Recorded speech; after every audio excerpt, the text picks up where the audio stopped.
and gentlemen, good afternoon and thank you for joining me here this afternoon. Last week, when I updated the public in relation to the outcome of the PwC oxygen plant tender, I began my address by acknowledging the crucial work of investigative journalism in South Africa. I specifically said that it keeps public officials and politicians accountable outside of the normal democratic checks and balances. Since I assumed office as the Minister of Public Works and Infrastructure, I have been very clear with our staff and our entities that I cannot and will not accept wrongdoing in the department.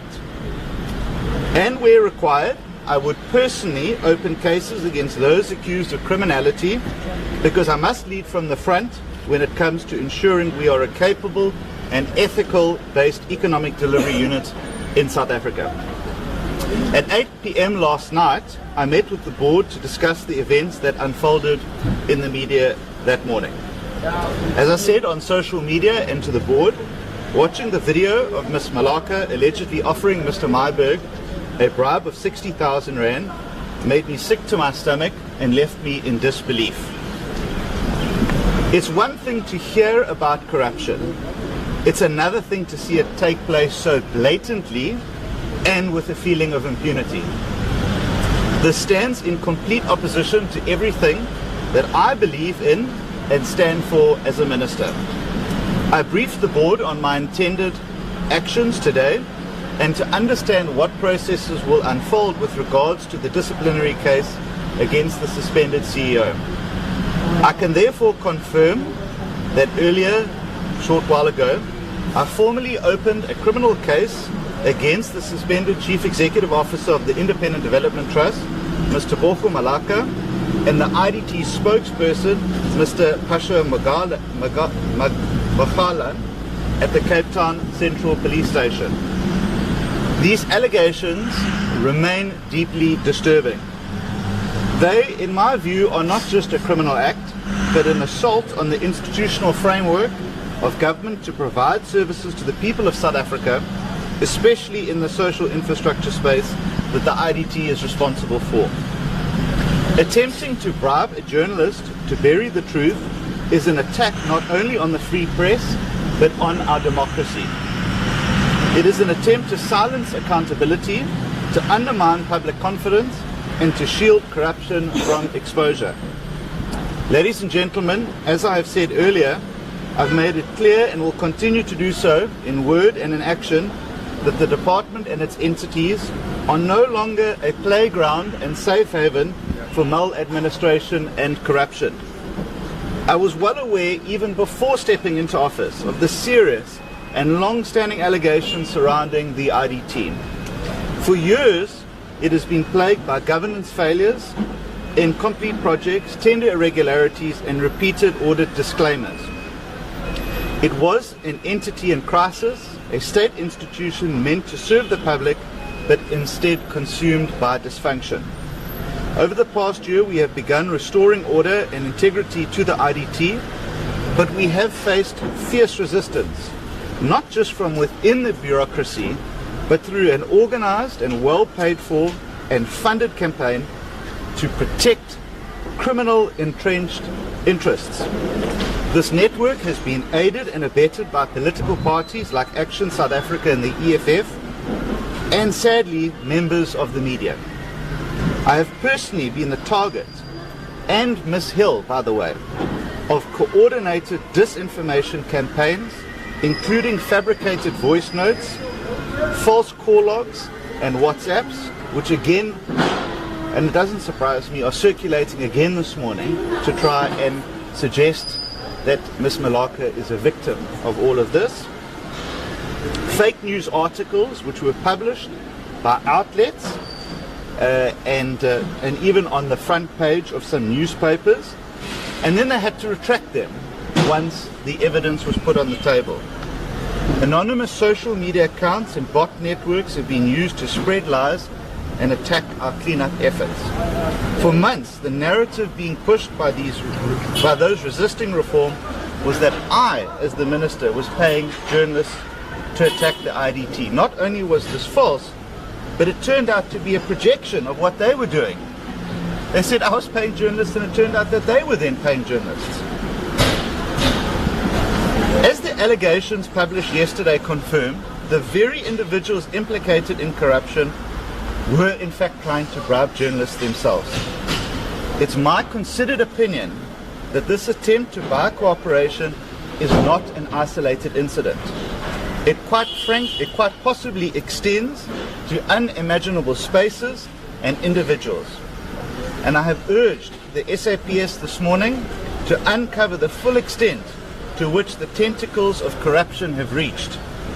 Ladies and gentlemen, the allegations now before the SAPS are that Ms. Malaka and the spokesperson were directly or indirectly involved in an attempt to hand over 60,000 rand in cash to Mr. Peter Louis Myburgh to buy his silence.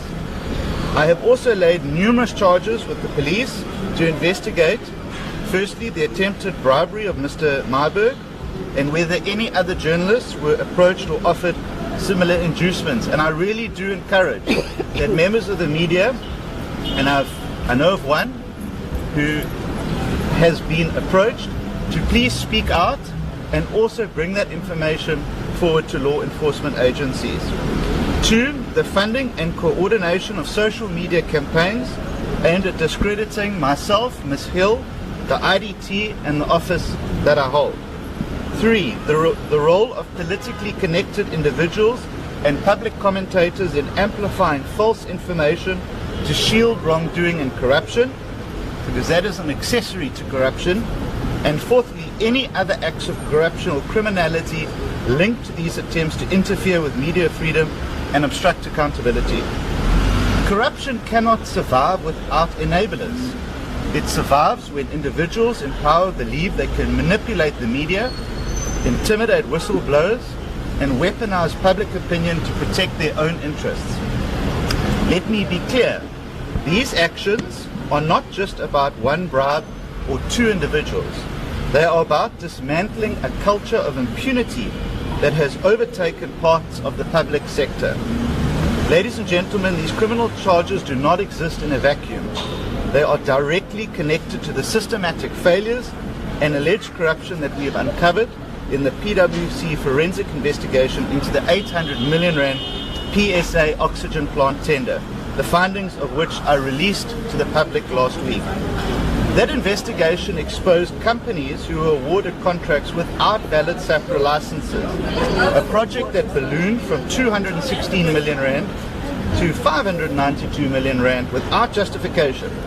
A company called Bulking being awarded 428 million rand of work despite only qualifying for 200 million rand. Missing minutes, irregular procurement and deliberate disregard for National Treasury and IDC policies, as well as the failure of Ms. Malaka and senior SCM officials to act on multiple red flags. And that's what exactly was put to Mr. Myburgh in that video.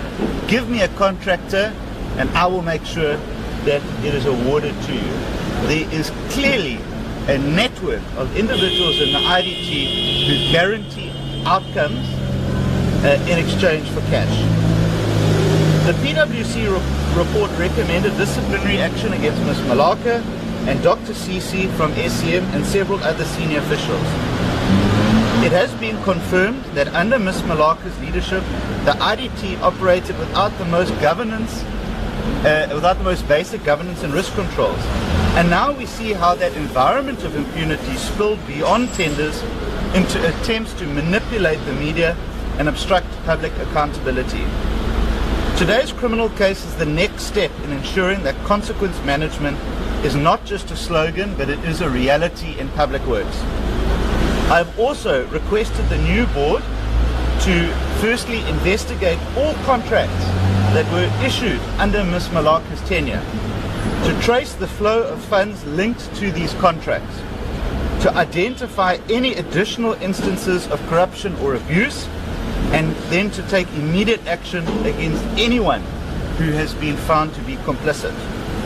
The board's mandate is clear to them: to clean up the IDT, restore its reputation, and rebuild it into a credible partner in delivering social infrastructure like schools, clinics, and police stations across South Africa. I have full confidence in the board and the acting CEO now to dismantle the networks of corruption in the IDT and restore it to an entity that delivers these schools and social infrastructure projects to the communities who need them the most. The board has acted with speed and determination since last Friday, and this week often meeting for long hours to make sense of the unfolding scenarios before them and to keep me updated as the executive authority.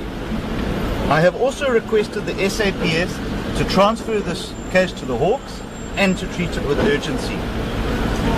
Media freedom and public trust in government are non-negotiable principles, and I'm under no illusions that those who benefited from corruption will not go quietly. Go look at X right now. They are doing it right now, trying to cover up their tracks.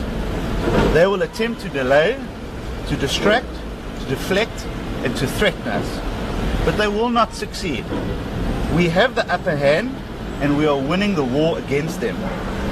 Ladies and gentlemen, to the people of South Africa, I want to say this: I will not look away, and I ask each of you to do the same. Where you see wrongdoing in the public service or an entity, speak up and bring that information to us. From the day I entered office, I took an oath to serve the public, protect the Constitution, and safeguard our precious public resources. This oath does not allow me to tolerate corruption. It does not allow me to make excuses for wrongdoing. And every action we take, whether releasing forensic reports, suspending officials, or opening criminal cases, it is about building a state that is capable, ethical, and trustworthy. Public Works and Infrastructure is a department with immense potential. It can generate income for the state by properly managing our assets, can save billions of rands by reducing wasteful leasing, and it can unlock land for housing, shelters, and food production. And if properly, it can help build the South Africa our people deserve. But that vision can only be realized if corruption is uprooted. I know that many South Africans are disillusioned after seeing that video. I'm sure that you are angry and that you have every right to be angry. You have seen scandals come and go, and often without consequence. So this is not the end of the cleanup at the department. It is another step in our journey to restore integrity, accountability, and to build trust with you, the public. Those who abuse their positions will face consequences. Those who have tried to buy silence will fail. And those who believe that smear campaigns could protect corruption will learn that the truth will always prevail. To journalists, whistleblowers, the public, and honest officials who continue to shine a light on wrongdoing, you have my respect and my gratitude. I will personally shield you from political parties, rogue journalists, and individuals who seek to threaten and intimidate you, because the truth is worth fighting for. To the people of this country, know that this government will not tolerate the theft of public money or your trust. We will continue to act without fear or favor to build a state that truly serves you, no matter the cost. And here I can show you that this is the affidavit that I have deposed against the two officials from the IDT, and I have listed specifically their actions, including bribing Mr. Maverick and also a violation of the Public Finance Management Act.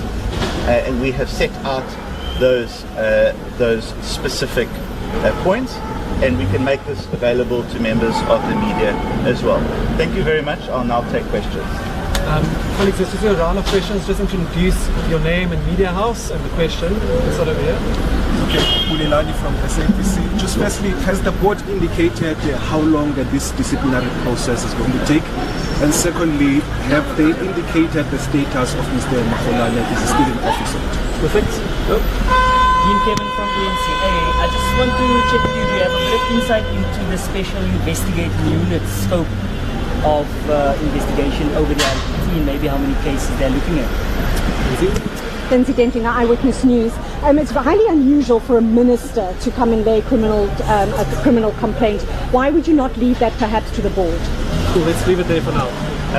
So firstly, as I said, I met with the board at 8 o'clock last night. We discussed the status of Ms. Malaka as the suspended CEO.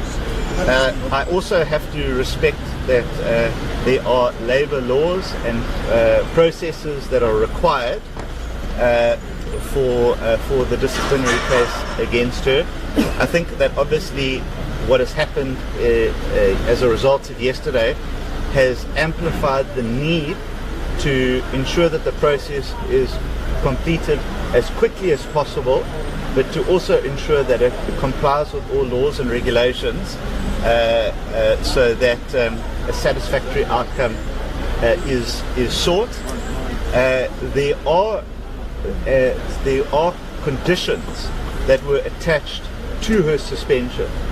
One of those were that she may not leave Gauteng without permission of the board, and that she may not speak to anyone from the IDT. I think it's safe to assume that those two may have already been violated by her being here the day after with an official from the IDT. But that process is within the board's ambit.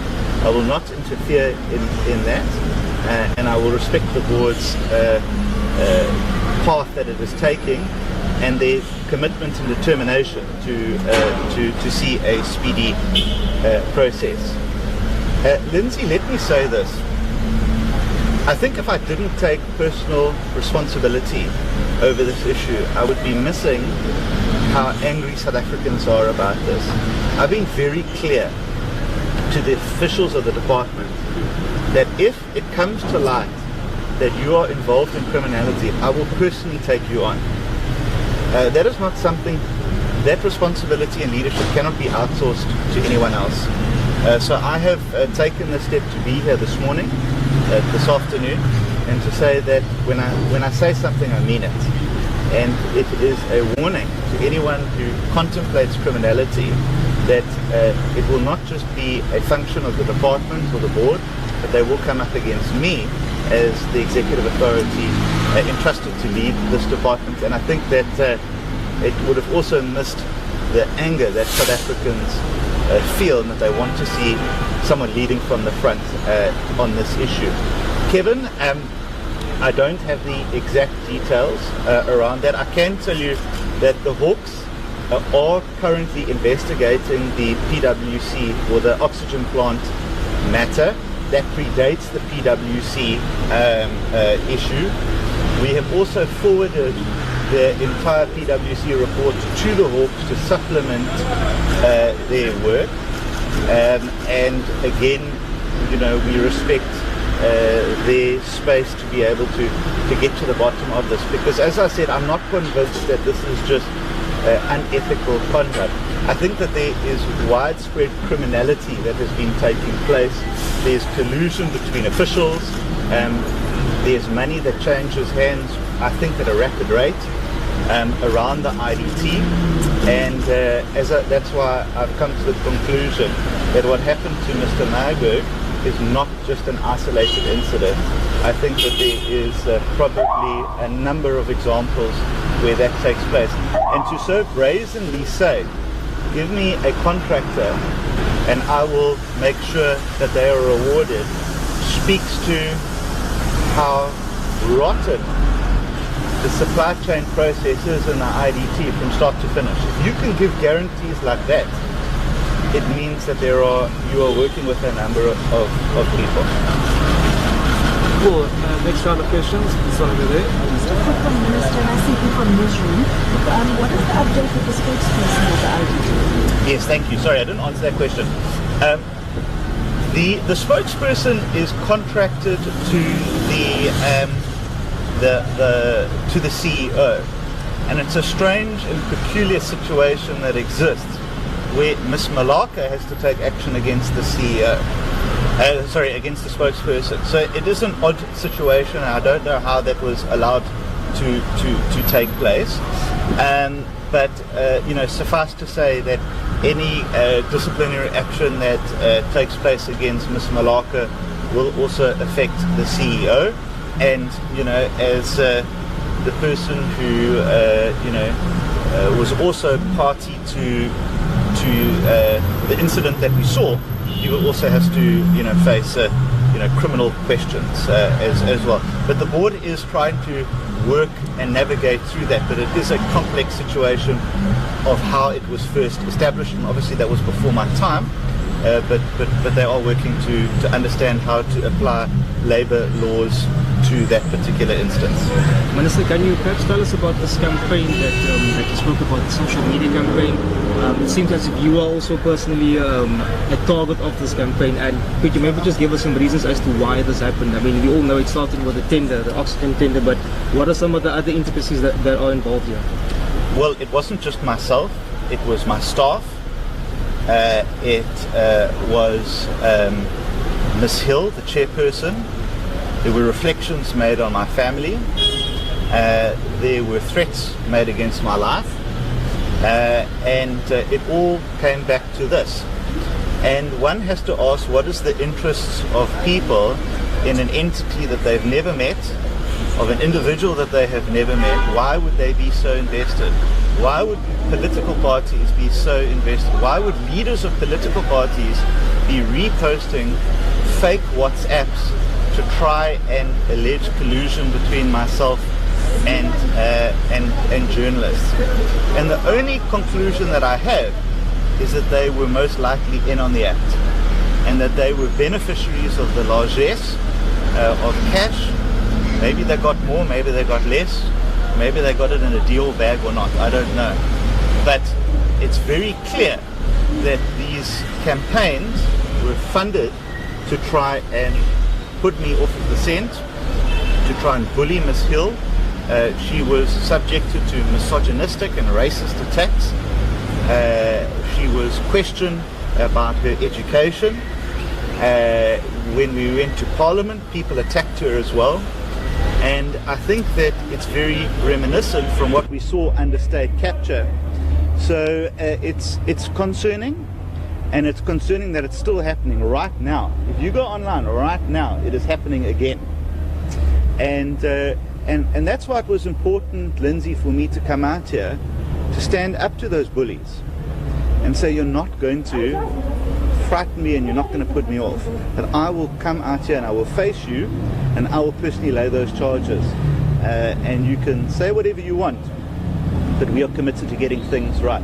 And that's why the police have to get to the bottom of this. They have to see who else has got money, who's else has been paid to be silent and to overlook things and not to ask questions. I think it's critical that they do that as well. Minister, can you provide us with an update on the lifestyle audit you called for the odd or so 400 employees at the IDT? The 400 relates to the department. That is currently underway. You will recall that one of the things that the former board, before the new one took over, is that they had agreed to start with the lifestyle audits of the executive of the IDT, and they are still pursuing that and will continue to do so. I'm just worried there might not be many executives left by the time they finish. But it is something that they are committed to, and as the department we will continue to do that.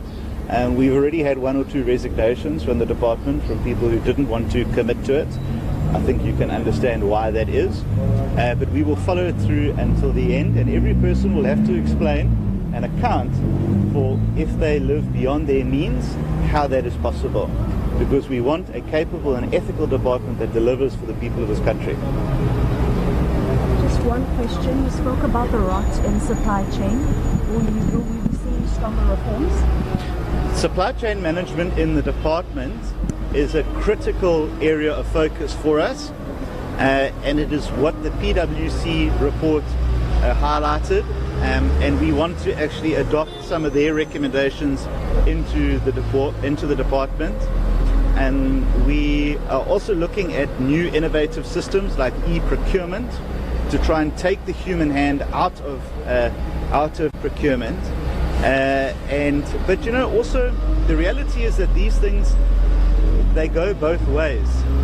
As you have someone in a department who enables wrongdoing in procurement, you also have companies that are prepared to engage in that sort of unethical conduct.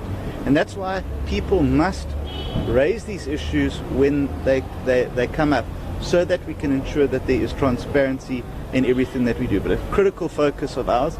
It's very hard to get right, but we are absolutely determined to do so. Okay. Thank you. Thank you very much, everyone. Thank you. Yeah, take care. Detailing to us the plan from